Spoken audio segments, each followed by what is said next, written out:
Alors, comme ça, tout était prévu, hein. Comme ça, vous aviez tout planifié et vous étiez pas les connes que vous laissiez paraître. Permettez-moi d'émettre des doutes. Donc oui, ça commence là où ça s'est terminé l'épisode précédent. Je vous cache pas que j'avais pas super bien saisi ce qu'elle voulait dire, Will, en disant ah, on a fait exprès de perdre. Mais ouais, en gros, c'est qu'elle avait tout prévu.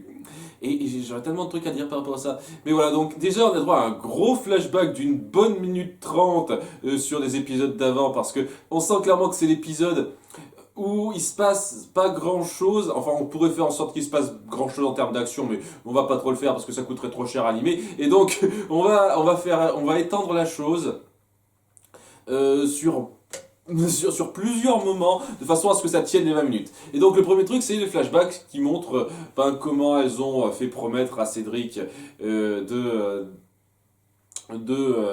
laisser ses pouvoirs quand il aura repris le sceptre et qu'il a pris les pouvoirs au bout d'un moment. Bref, elle raconte que tout ça c'était prévu. Elle savait que seul Phobos pouvait faire ça et il fallait trouver un moyen pour que Phobos tombe dans leur piège et se fasse avoir. Et donc le truc par rapport à ça, c'est qu'elles avaient donc prévu que Phobos ait les pleins pouvoirs. Et elles ont fait en sorte qu'il soit complètement en confiance en le faisant capturer tout Méridian. Donc, je précise quand même que dès lors qu'il a capturé tout Méridian, il a mis en esclavage énormément de personnes. Je suis sûr que normalement beaucoup de gens sont morts lors de son assaut, encore que je me pose la question parce qu'il a vraiment l'air d'être du genre à capturer et à jamais faire de mort par rapport à ça, mais ouais, toute la rébellion se rend, etc. Et le truc par rapport à ça, c'est qu'ils ont prévenu quasiment personne, c'était elle et puis Caleb qui savaient. Elle, Caleb et Matt. En gros, c'est ça. C'est 6 personnes qui savaient pour ça et elles ont laissé le truc se faire sans rien prévenir. Et tout le monde a été pris par surprise, c'est pour rendre ça plus naturel. Et ouais, déjà dès le début, tu ne demandes pas la permission au peuple qui, sur le coup, n'avait rien demandé et qui se fait laminer comme ça. Tu le fais pas ça, tu dis ok, on laisse comme ça, on balance notre plan. Et ça part du principe que lorsque elles lui ont fait jurer, et lui ont fait jurer sur Kandrakar. Donc oui, il savait quoi, je jure sur Kandrakar, ci ou ça. Et le truc par rapport à ça, c'est qu'il y a une espèce de logique magique, de règle magique de mon cul qui sort de nulle part. Une fois de plus, hein. Ah, c'est super. Et donc, cette règle magique de mon cul qui sort de nulle part, c'est que quand on jure quelque chose sur Kandrakar, on s'en fout ce que c'est, hein, parce que c'est pas du tout ce qu'il a juré. Il a jamais juré de jamais s'en prendre à Kandrakar, mais quand on jure sur Kandrakar quelque chose, ça veut dire qu'on ne peut pas s'attaquer à Kandrakar, sinon on est privé de ses pouvoirs magie mon cul. Voilà, hein, j'ai rien d'autre à dire, c'est magie mon cul, hein, c'est comme ça que ça marche. Tu jures sur Kandrakar, tu t'attaques à Kandrakar d'une quelconque façon, et tous les pouvoirs que tu as, quels qu'ils soient, ils sont rendus nuls et non avenus. Magie, voilà. C'est nouveau, ça vient de sortir. Alors c'est bien joli ce genre de conneries, vous savez, de surprise, comme quoi on a tout prévu. Quand vous inventez une règle magique qui sort de nulle part, comme ça, et pour que ça marche bien comme il faut, hein. Ça aide pas du tout à votre grande surprise. Ah, on a tout prévu depuis le début. Hein. Ça fait écriture de feignasse toujours. Hein. Si vous essayez vraiment d'être des scénaristes qui prévoient les choses, essayez de laisser comprendre que ça peut marcher comme ça. Sinon, c'est de la grosse connerie. Ou alors, je sais pas, ça a été rapidement dit en début de saison 2. Mais c'est clairement pas... J'ai clairement pas souvenir de ça. Hein. Clairement pas. Donc ouais, tout repose sur ça. Sachant qu'il y a un autre truc qui est super gros et pas du tout crédible par rapport à ça, c'est le fait qu'il y a une autre personne dans la confidence qui a marché pour elle, et c'est donc Rhétor. Il faut quand même me souvenir de son nom puisqu'il a un rôle assez important. Donc c'est l'ex-type qui a été accusé à tort à la place de Vathek en début de saison 1 et qui était super fidèle à Phobos. Et c'est quelqu'un qui jure beaucoup sur le code de l'honneur. Bon, il y avait un petit peu ça au début de cette saison 2, je le reconnais. Et elles ont réussi à l'avoir donc par l'honneur en lui disant que son chef, Phobos, qu'il respecte beaucoup, n'est pas très honorable. Oui, parce que Aileen s'est rendue invisible et est allée le voir dans sa prison en passant entre les barreaux, semble-t-il. Apparemment, elle a moyen de faire ça. Et elle lui a dit, ah, tu vas voir, ton chef n'est pas digne de parole, ne respecte pas ses promesses. Et donc, après l'avoir vu ne pas respecter sa promesse de ne pas s'attaquer à Kandrakar et de ne pas garder les pouvoirs pour lui, il s'est dit, oh, il n'est pas honorable, je ne veux plus le suivre, je suis d'accord pour être avec vous et, et vous aider à l'avoir. Alors, je trouve ça dingue que vous ayez eu cette idée-là et que ça marche. Surtout par rapport à Rhétor, je veux bien à nouveau que ça colle un petit peu à son trait de caractère, vive l'honneur, etc. J'ai pas souvenir au passage de quelque chose de très marquant à ce niveau-là, au niveau du code de l'honneur dans la saison 1. Enfin, dans l'épisode de la saison 1 où il apparaît. Pas vraiment souvenir, mais bon, à nouveau, ça commence à dater un petit peu. Enfin bref, le fait que vous tabliez là-dessus et que tout arrive à marcher en grande partie grâce à ça. Parce que si ça n'avait pas marché, vous l'auriez eu, mais alors totalement dans le cul. Ça aurait pas marché, Rhétor aurait dit vos plans à Phobos, vous l'auriez eu dans le cul, il aurait tous les pouvoirs. Ça repose sur des gros aléas que vous ne pouviez pas prévoir en détail, et vous essayez de faire comme si on est trop forte, on a tout prévu bien comme il faut. En sachant que ça fout en l'air beaucoup de choses par rapport à ça. Et puis honnêtement, je suis désolé, mais qui peut penser que Phobos est honorable? C'est quelqu'un qui trompe sa sœur pour lui faire croire que c'est juste et lui piquer son pouvoir. Alors je sais qu'il a été jeté dans le puits, je sais plus trop quoi, avant cette histoire-là, mais c'est pas un type qui resplendit par son odeur, Phobos. C'est un putain de tyran qui a servi la populace pour ses propres besoins, parce qu'il est maléfique. Comment on peut croire qu'un type comme ça est honorable? À quel moment il l'a montré qu'il pouvait être honorable, ce type? Sérieusement, cette espèce de truc comme quoi, je veux suivre Phobos parce que j'ai un code d'honneur à suivre et il représente une certaine valeur pour moi, c'est n'importe quoi.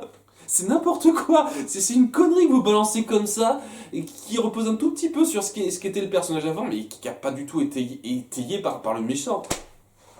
Mais voilà, donc il est de leur côté, et c'est donc pour ça qu'il a suggéré à Phobos, juste après avoir conquis Meridian super rapidement, et en ayant fait des esclaves, au passage, des esclaves qui souffrent un petit peu sous son joug, d'attaquer Kandrakar juste après.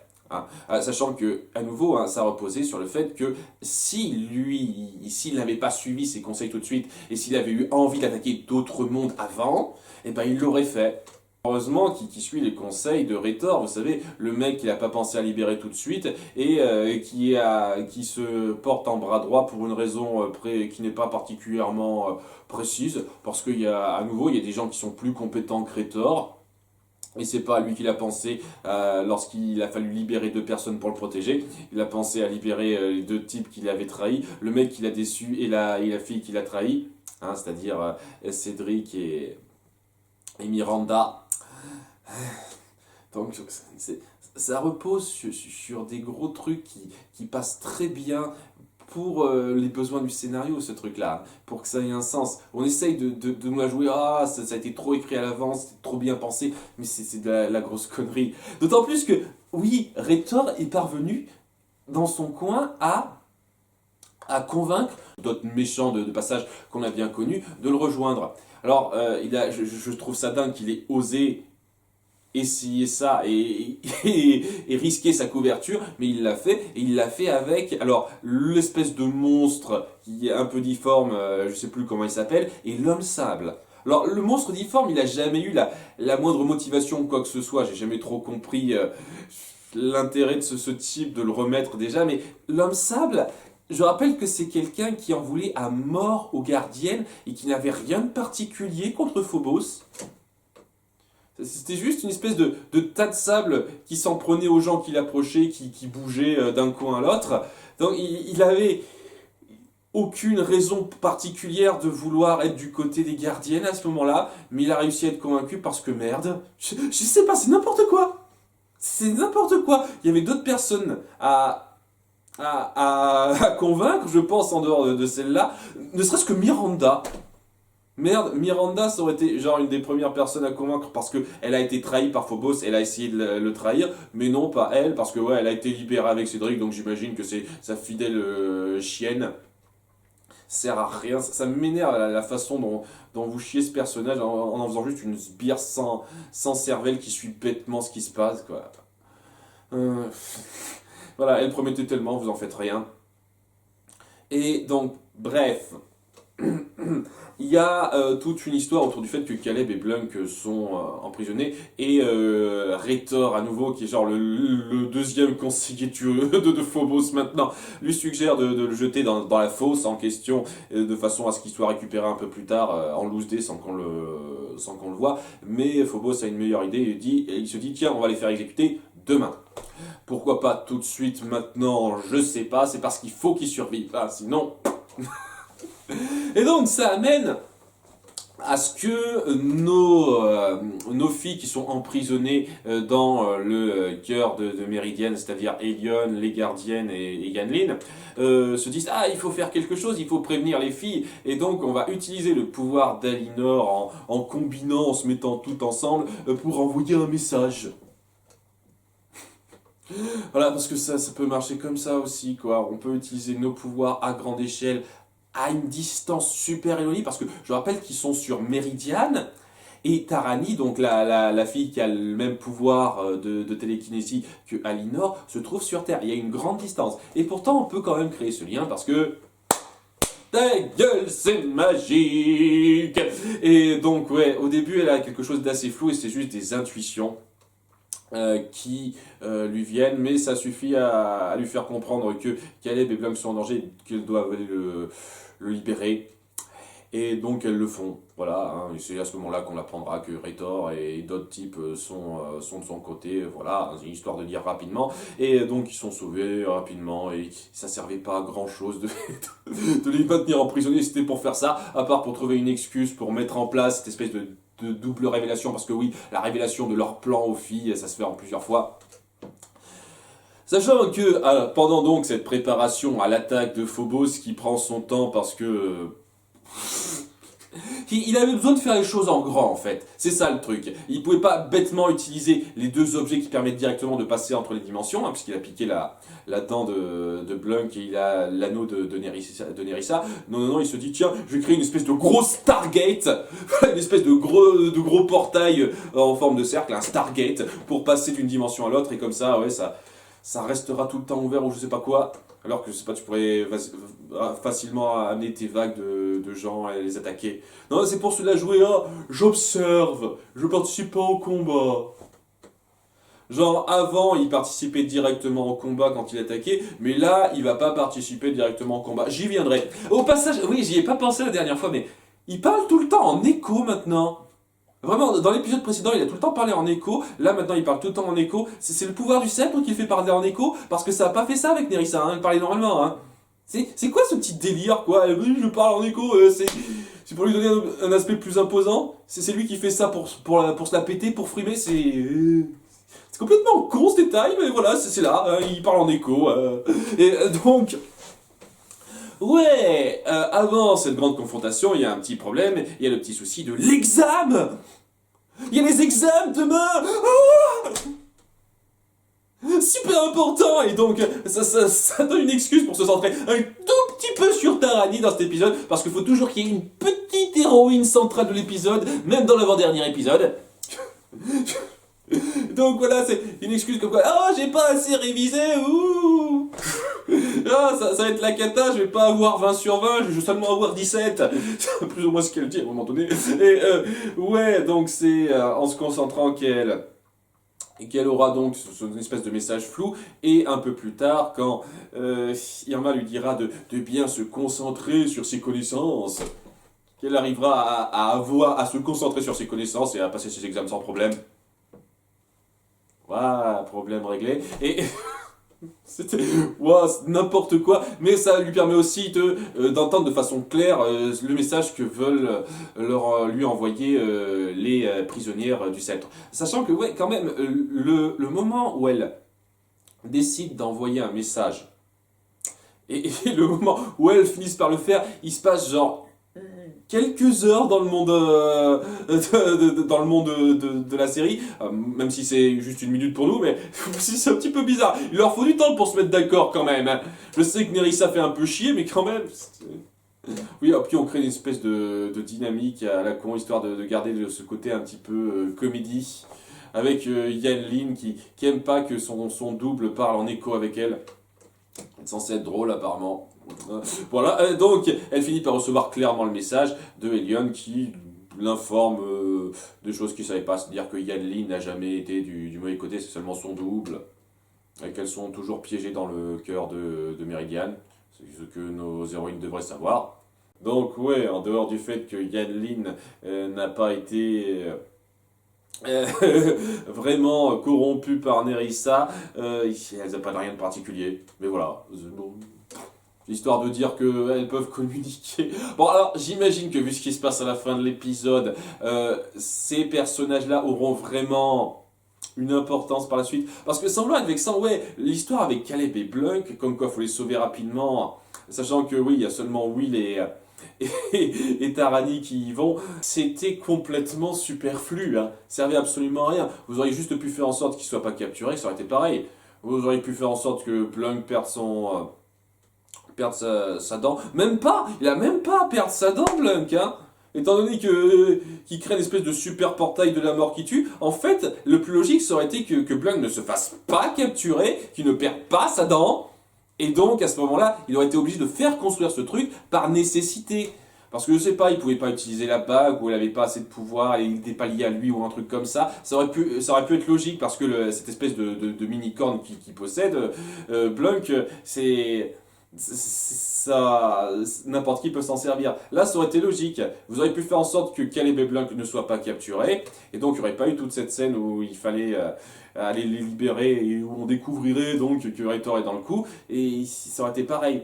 Donc cette espèce de délire de ouais, on peut communiquer avec les sorcières, ça sert absolument à rien. On aurait largement pu s'en passer. Hein. Ça n'apporte rien. C'est un gros épisode de remplissage, je trouve. Hein. Bien entendu, sans compter le plan qui est dévoilé et le grand rebondissement de fin, on va y venir. Mais sans ça, il y a énormément de remplissage dans cet épisode. Le sauvetage de Caleb et Blunk, on aurait pu ne pas les mettre à sauver, ça aurait été pareil. Il y a beaucoup de moments de flashback qui sont un peu étendus pour rien. Cette histoire d'examen. Voilà, beaucoup de trucs qui servent absolument à rien.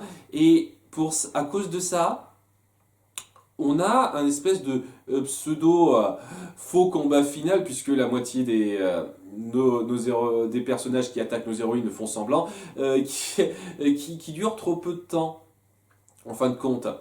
Et pour mettre en place le grand méchant final de l'issue de l'affaire, le grand combat final où Phobos a enfin fini de faire construire sa Stargate, et donc il envoie toutes ses troupes contre eux et les gens qui protègent Kandrakar. Et bien entendu, ils savent que l'intérêt c'est que Phobos entre à Kandrakar. Il suffit qu'il entre à Kandrakar et ce sera bon. Et le fait est que il va pas le faire pour une raison qui m'échappe. Alors que quand il a attaqué Meridian, il était à fond dedans. Et on montre bien qu'il n'est pas du tout, mais alors du tout au courant de cette histoire de magie de Kandrakar, hein, parce que c'est un abruti. Sérieusement, il se pose pas de questions là-dessus, il n'est pas au courant, évidemment. Hein.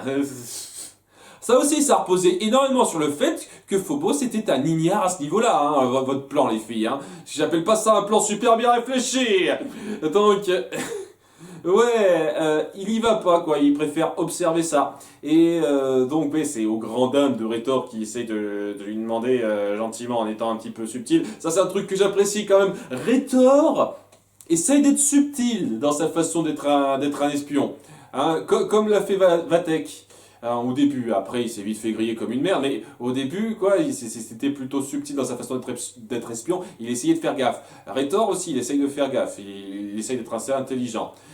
Même si oui, à nouveau, quoi, c'est pas amené, quoi. C'est le truc, quoi. C'est que maintenant qu'on a cette histoire d'honneur, etc. Et ouais, quoi, si ça avait été mis en place sur plus de temps, ça aurait peut-être été cool. Là, c'est peut-être un peu rapide. Mais bon, plutôt que d'aller directement affronter les gens, il faut pas ce qu'il dit, je vais juste regarder bêtement. Et puis c'est là que Cédric a une suggestion. Il se dit, hey, est-ce que vous pourriez me donner une fraction de vos pouvoirs, s'il vous plaît, maître, pour que je puisse les écraser plus vite? Et il dit, ok. Alors, si c'est les pouvoirs de Phobos qui sont utilisés pour attaquer Kandrakar, est-ce que ça ne devrait pas marcher quand même, votre espèce de deal? Il faut vraiment que Phobos soit présent exactement. Hein. Bon, là, c'est du ta gueule, c'est magique, donc bien entendu, on peut faire ces règles à la con comme on veut, hein, évidemment. Et donc, ouais, Cédric est super méga puissant avec une fraction des pouvoirs de Phobos et lamine, mais carrément nos héroïnes. Et donc, ouais, elles sont battues, personne n'essaye de les tuer, bien entendu, elles sont juste mises... elles sont juste dépassées, mises à terre, etc. Ne bougez plus, vous êtes vaincus. Et c'est là que Phobos se dit, ah, j'ai gagné, maintenant je vais entrer à Kandrakar. Et oui, elle est toute contente, ah, notre plan va marcher, il va perdre ses pouvoirs, tout le monde va être libéré du sceptre, et Lyon récupérera ses pouvoirs, tout comme Kadma, et, et, et ça se passe pas comme on veut, puisqu'il y a Cédric qui intervient à la dernière seconde, juste avant qu'il passe le portail, pour l'avaler. Et en l'avalant, magie, il prend tous ses pouvoirs. Il devient super méga géant Cédric. Hein, voilà, sérieusement, je peux pas m'empêcher de ricaner un petit peu quand c'est ça le grand méchant que vous avez à la fin, quoi. Cédric, le nom du grand méchant. Et donc, Cédric devient super méga gigantesque et se dit, oh, super plan que vous aviez là, vous vouliez vous en prendre à Phobos comme ça, il était trop bête pour comprendre le deal. Mais moi, j'avais compris parce que je suis intelligent, j'ai su pour une raison X. Alors, on n'expliquera pas, il a su, quoi. En fait, ce qui est le plus étonnant, c'est qu'il n'y ait que lui qui sache ça parmi nos grands méchants, quoi. Personne savait ça à part lui, hein. Personne savait que jurer sur Kandrakar, ça faisait en sorte qu'on perde tous ses pouvoirs magie quand on y entre, hein. Voilà. Et donc, ouais, en avalant Phobos, Cédric, en prenant tous ses pouvoirs, il peut s'attaquer à Kandrakar, à être le maître de tout, en ayant tous les pouvoirs, parce que voilà, magie à nouveau, hein, il a tous ses pouvoirs. Comme ça, et donc, ouais, c'est la merde, puisqu'elle doit affronter l'équivalent du pouvoir de Phobos en Cédric. Cédric, le grand méchant surprise de fin, hein, vous adorez faire des méchants surprises à fond, hein, ça arrête pas de se relayer, hein. Est-ce que vous allez à nouveau relayer ça rapidement dans l'épisode restant? Je sais pas trop. J'imagine que ça va être ça, le grand méchant de fin, Cédric. Qu'on soit bien d'accord, qu'on ait voulu mettre en place quelque chose qui a été prévu par nos héroïnes, histoire de nous faire un peu rager sur le coup, mais se faire dire, ah, maintenant, en fait, c'était prévu, c'était réfléchi ce qu'elles ont fait, c'est cool, hein, j'apprécie ce genre d'effort d'attention.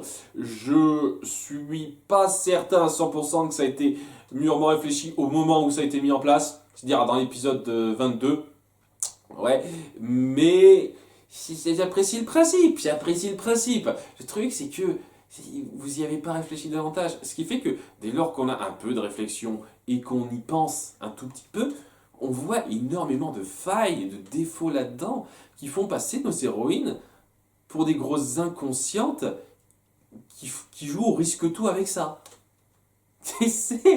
Mais alors, un peu énervant, je trouve. C'est un peu énervant de se faire dire « Regardez comme nos héroïnes sont intelligentes, elles ont tout prévu », quand on voit que c'est super mal prévu, que ça prend pas en compte des tonnes de variables, qu'aurait pu foutre ça en l'air, mais d'une force. C'est ultra énervant. C'est ultra énervant de voir ça. D'avoir cette espèce de moment où cette série se croit super intelligente alors qu'elle l'est pas du tout. Elle a rien prévu de grand pour ça. Et puis oui, Cédric, qui à la fin se voit accorder des pouvoirs par Phobos pour rien. Genre pourquoi Phobos accepterait ça au fait? Ça a toujours été son larbin Cédric. Pourquoi il accepterait comme ça? Ah oui tiens, je vais donner un peu de mes pouvoirs à Cédric, parce qu'il le demande gentiment. Tout ça pour mettre en scène cette espèce de ta gueule c'est magique, nouveau ta gueule c'est magique, où Cédric peut absorber directement les pouvoirs de Phobos en absorbant Phobos, en l'avalant. Bien sûr, ça peut marcher comme ça. C'est une accumulation de ta gueule c'est magique ce truc. Ah, ta gueule, c'est magique. Quand on joue un truc sur Kandraka, on peut pas entrer en Kandraka sinon on perd tous ses pouvoirs. Ah, ta gueule, c'est magique. En aveugle, Cédric, les hommes serpents, monstres, ont la capacité d'absorber les pouvoirs des personnes qui avalent.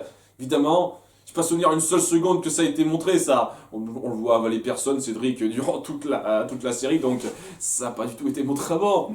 Donc, ouais, vous essayez de nous avoir par surprise en donnant ce grand méchant surprise qu'on n'avait pas vu venir. Cédric, qui a été complètement, mais alors complètement mis au second plan dans cette seconde saison. Et les seuls moments où il a été un tout petit peu mis en avant, c'était donc l'épisode précédent et dans dans quelques petits moments où il apparaissait en rêve, histoire d'eux, mais sinon quoi, il était complètement à part, alors que des tas de notre méchants ont été mis en avant, et sauf lui. Donc c'est histoire de lui rendre un peu l'importance auquel il avait droit, surtout après la fin de merde qu'il a eu dans la fin de la saison 1, c'était une fin de merde dans la saison 1, donc j'apprécie aussi que vous vouliez faire ça, j'apprécie pas mal d'idées qui sont voulues dans ce film, dans cet épisode, mais putain, c'est amené avec le cul. C'est amené avec le cul, c'est pas crédible du tout. Et ouais, ta gueule c'est magique quoi. Ta gueule c'est magique, ta gueule c'est magique. J'en peux plus quoi. J'en peux tellement plus du ta gueule c'est magique dans cette série. Mais ouais, gros serpent Cédric, grand méchant final. Bon, j'imagine que à ce moment-là, Elion va enfin trouver un truc pour sortir avec les autres et empêcher Cédric d'aller plus loin. Je sais pas trop, ça va être une grande confrontation. Je sais pas ce que vous allez faire avec cette confrontation, honnêtement. Je suis pas particulièrement emballé. C'est pas un gros serpent qui rit avec son rire sardonique à la fin et ouais, il n'est pas particulièrement intéressant, quoi. C'est juste quelqu'un, ah, j'ai le pouvoir maintenant, je peux avoir le pouvoir, oh, surprise. C'est juste une histoire de, ah, il est super puissant, qu'est-ce qu'on va faire contre lui en termes de motivation, même en termes de personnalité, honnêtement, j'ai jamais trouvé Cédric intéressant. Donc, on verra bien pour ce que ça vaut. Bon, il reste donc qu'un seul épisode, et qui dit dernier épisode de la série dit live. Et oui, hein. Alors, je m'attends pas à être grandement époustouflé par ce final, je vous cache pas. Et donc, attendez-vous à ce que je sois à peu près de la même humeur que j'ai été durant ces dernières sessions de réac pour cette critique d'épisode final, mais j'ai quand même essayé de faire ça en live. Et d'être un petit peu plus enthousiaste quand même que je l'ai été. En tous les cas, je vous donne rendez-vous pour demain. Voilà, allez, on va pas faire durer ça longtemps. Demain, vendredi 8 mars à 18h pour traiter en live deux finales de la série Witch. Et ouais, on verra bien. Est-ce que ça se conclut sur une bonne note qui me fera partir sur une impression pas trop mal ? On verra, j'y crois pas trop, surtout avec tous ces personnages qu'il y a à boucler, etc. J'y crois pas trop, mais nous verrons bien. Je vous donne rendez-vous donc ce vendredi 8 mars à 18h en live. N'oubliez pas si ça vous intéresse. Sinon, comme d'habitude, le live sera diffusé sur YouTube quelques temps après, hein, libre à tous évidemment. Et bon, bah j'espère que ça vous intéressera. Je sais que j'ai pas été le plus enthousiaste, j'ai pas forcément donné grandement envie aux fans de la série de suivre, mais elle voit, c'est mes impressions que je donne, hein, que voulez-vous, c'est ça mes impressions. À bientôt pour le final, au revoir.